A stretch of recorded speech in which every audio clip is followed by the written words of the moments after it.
नमस्कार, जय श्री माता जी।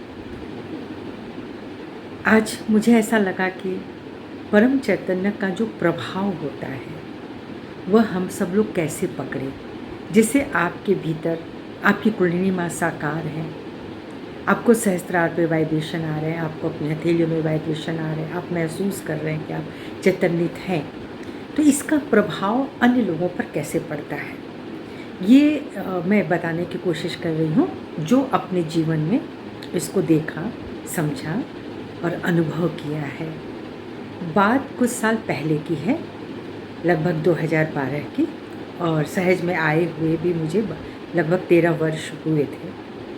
चैतन्य की महिमा तो सबसे पहले यहीं से शुरू हुई थी कि आपके भीतर जो एनर्जी कुंडलिनी माँ के द्वारा प्रदत्त हो रही है, जिसको हम फील कर पा रहे हैं। परमेश्वरी ने बताया कि हम अपने चैतन्य को पौधों तक भी पहुंचाएं, किसी को भी दे सकते हैं। अगर आप देने सकने की स्थिति में नहीं है, आप कहीं जा नहीं रहे हैं, कोई ले नहीं रहा है, तो आप पौधों को दे दें।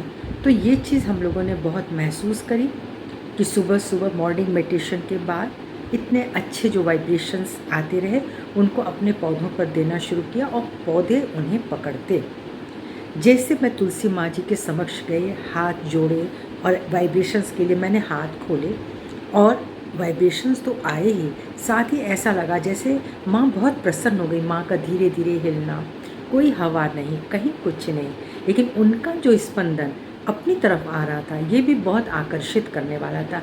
ऐसे ही अन्य पौधे रिस्पॉन्स करते थे। ये था आपके भीतर से जो एनर्जी निकल रही है, उसका भी प्रभाव।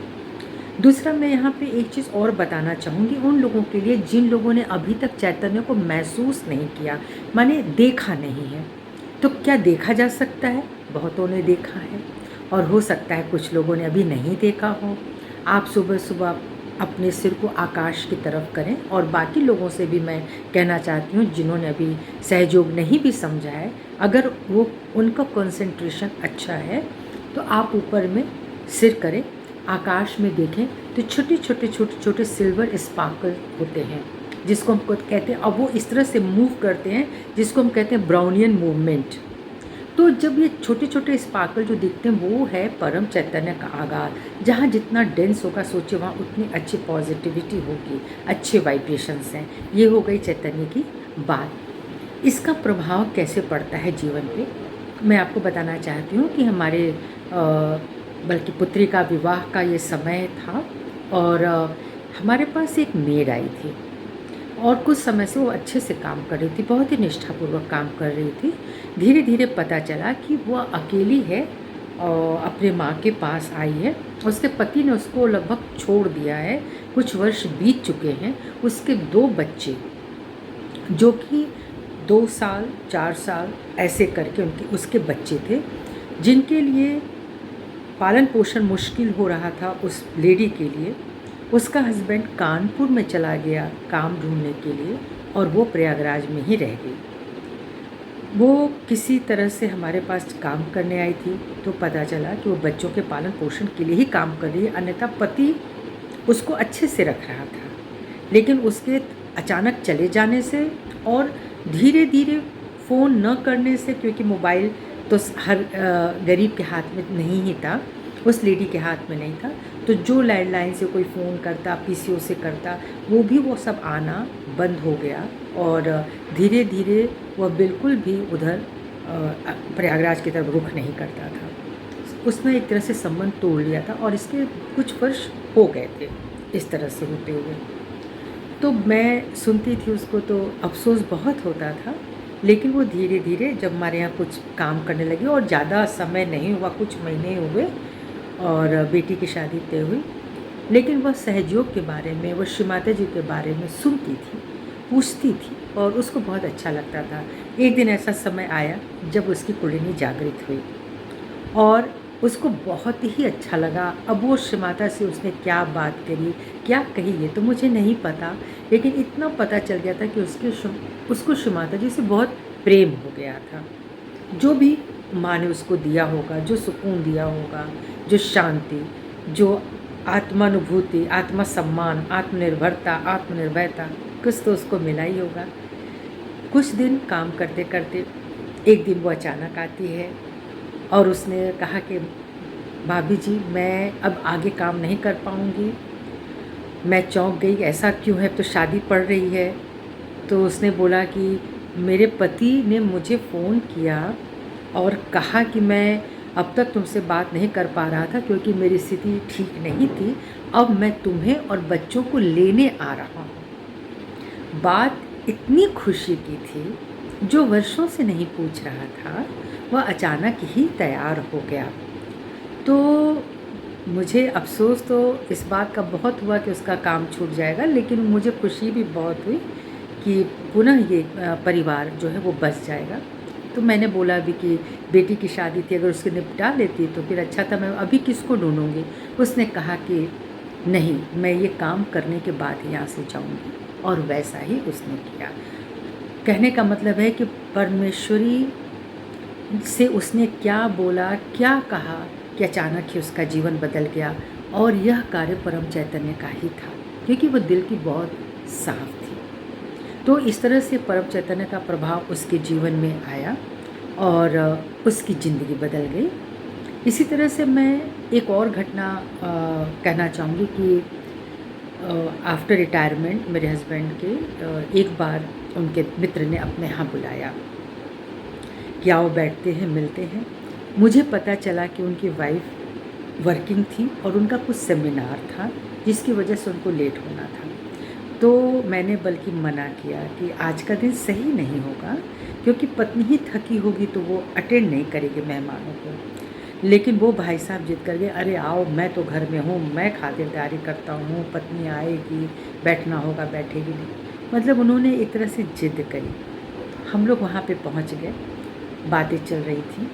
उनकी वाइफ आई, एकदम थकी हारी से बैठी। मैंने बस यही काम किया कि उनसे ज़्यादा बात तो कर नहीं सकते थे क्योंकि वो दिख ही रहा था, हल्की फुल्की औपचारिक बातें हुई। मैंने अटेंशन दिया कि उनकी कुंडलिनी माँ जागृत हों और उन्हें स्वस्थ करें, जो उनकी थकान है वह जाए। मेरा चित्त चला गया। कुछ देर वो बात कर रही थी, उनके पति, दोनों पति देव लोग बात कर रहे थे। सहसा वह चैतन्यित हुई और वह यह हंसते हुए कही, अरे इतनी देर से आप लोग बैठे, मैं तो आप लोग को चाय पानी ही लाना भूल गई। हम लोगों ने लाख मना किया, लेकिन वो फिर बाद में हम लोगों के लिए चाय नाश्ता लेकर के आई। लेकिन उनके चेहरे पर कोई थकान नहीं थी, वह प्रफुल्लित थी, चैतन्यित थी। और उन्होंने स्वयं कहा कि बताइए, अभी थोड़ी देर पहले मैं इतनी थकी थी कि मुझसे बिल्कुल उठा नहीं जा रहा था, मेरी एकदम इच्छा नहीं हो रही थी, लेकिन थोड़ी देर के बाद एक मुझ में बहुत अच्छी एनर्जी आई और आप लोगों के पास पॉजिटिव एनर्जी है जिसका मुझे एहसास हुआ। तो ये कहने का अर्थ है कि आप जब चैतन्यित होते हैं, आप जहाँ जाते हैं वहाँ लोगों को थोड़ी देर में ही बहुत अच्छा लगने लगता है। कई बार ऐसा होता है कि लोग आपकी एनर्जी को अवशोषित कर लेते हैं। आप जब कहीं से मिल कर के आते हैं तो अचानक आपको लगता है कि आप थक गए हैं बहुत ज़्यादा। तो इसका अर्थ है कि आपने अपनी जो एनर्जी दी, उन लोगों ने पूरी आपकी एनर्जी को एब्जॉर्ब कर लिया। तो ठीक है, अगर वो एनर्जी एब्जॉर्ब कर रहे हैं तो वो चैतन्यित होते हैं तो बहुत अच्छी बात है। हम लोग तो वापस अपनी एनर्जी को ले ही आएंगे। तो इस तरह से छोटी छोटी इतनी घटनाएं घटी हैं जीवन में कि ये कहना पड़ता है कि सहज योग अपने आप में परिपूर्ण है। वह कोई चमत्कारिक चीज़ नहीं है, वह स्वयं एक चमत्कार है और वह परमात्मा की कृपा से ही संभव होता है। तो ऐसी अनेकों घटनाएं हैं जो आप सबके भी जीवन में घटी होगी और चैतन्य के बहुत सारे प्रभाव हम लोग के जीवन पर पड़े हैं। आप भी उन्हें याद करें, आप भी उनको शेयर करें। और मैं ये भी कह सकती हूँ कि एक बहुत प्यारी सी घटना है कि मेरे कान का एक बूंदा था, आप उसे टॉप्स कह सकते हैं, वो बहुत छोटा नहीं था, बड़ा ही था। सडनली मुझे नहीं मिला। सुबह मैं उठ करके देख रही हूँ तो मेरे कान में वो नहीं था। कहाँ चला गया होगा, बिस्तर पर देखा, सब किया, वो मुझे नहीं दिखा। अब लगा वो कहाँ गिर गया होगा, घर में ढूंढा, वो मुझे मिला नहीं। फिर नेक्स्ट जो था वो संडे था। मैं सेंटर पे भी गई, मेरे अटेंशन में कहीं ना कहीं वो बूंदा अटक गया था। क्यों, कहाँ जा सकता है अगर मैं घर से बाहर नहीं गई तो। फिर वही बात आ जाती है, मन में एक संदेह तो आ ही जाता है ना कि झाड़ू पोछा लगा और वो निकल गया। कई चीज़ें निकल गई हैं, वो भी निकल गया। बड़ा अफसोस हो रहा था।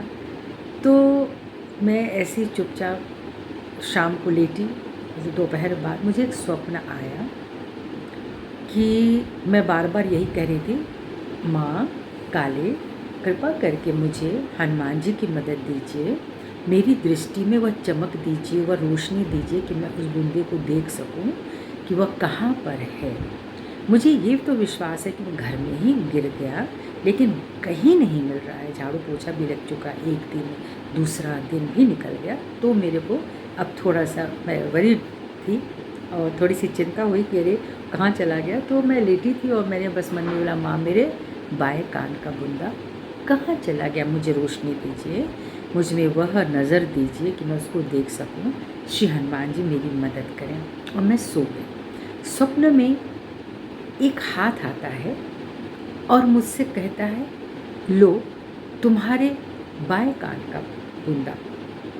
मैं कह रही हूँ कि मैं बूंदे को नहीं ले रही हूँ, बल्कि मैं कह रही हूँ नहीं नहीं, मेरे दाएं कान का बूंदा खोया है।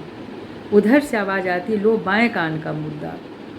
मेरी नींद खुल जाती है। मैं कहती हूँ, मेरे दाएं कान का बूंदा खोया और स्वप्न में मुझे बाएं कान का बूंदा दिया जा रहा है, इसका क्या मतलब है। जब मैंने हाथ लगाया तो मुझे बेहद आश्चर्य लगा, सचमुच दाएं कान में तो बूंदा था, बायां खोया था। तो ये मेरे मन मस्तिष्क में ऐसा कैसे आया और स्वप्न ने उसको किस तरह से लिया। लेकिन वो बूंदा मुझे मिला नहीं, वो एक स्वप्न था। सुबह सुबह थर्ड डे मैं बैठी हुई थी ड्राइंग रूम में चुपचाप, सुबह चाय पी करके, और मैंने यही बोला कि माँ तीसरा दिन है, घर में तो सब झाड़ू पोछा सब जगह लग गया, कहाँ चला गया, मुझे दिखा दीजिए उसको। और आप विश्वास करें, बस मेरी नज़र एक तरफ हो गई और मैंने देखा कि दरवाजे के कोने में जो दरवाज़ा खुलता है, जो उसके लकड़ी का चौखट होते हैं, वो चौखट नीचे तो नहीं था, सिर्फ दरवाज़ा था, वहाँ पे एकदम कोने में कोई चीज़ मुझे चमक गई, चिपकी हुई सी। जब मैंने उसको धीरे से पल्ला खिसकाया तो वहाँ पे मुझे कान का बूंदा मिला, जो मेरे बाएं कान का था। ये जो सब चमत्कृत कर देने वाली घटनाएं थी, ये स्वप्न के साथ, ये मेरे जेहन में मुझे कभी नहीं भूलती। और जो कुछ भी मैं आप लोगों से शेयर करी, वो सब मेरे पास नोट डाउन किया हुआ है। यानी वो तब की बातें जब की भी हैं, वो आज भी मेरी डायरी में पड़ी हुई हैं, सुसज्जित है। ये कोई नहीं कह सकता कि हमने अचानक ही कोई बात कह दी। तो ऐसी छोटी छोटी बहुत सारी घटनाएं अपने जीवन में आई और इस प्रकार जो सहज का समर्पण है वह बढ़ता ही गया। माँ के प्रति तो समर्पण था ही, लेकिन सहज योग हमने जो अपने अंदर हम लोगों ने जो लेना शुरू किया, जो ध्यान धारणा शुरू की, उसका जो प्रभाव आया, ये उसी की बात हो रही है। आप सभी का धन्यवाद सुनने के लिए। जय श्री माता जी।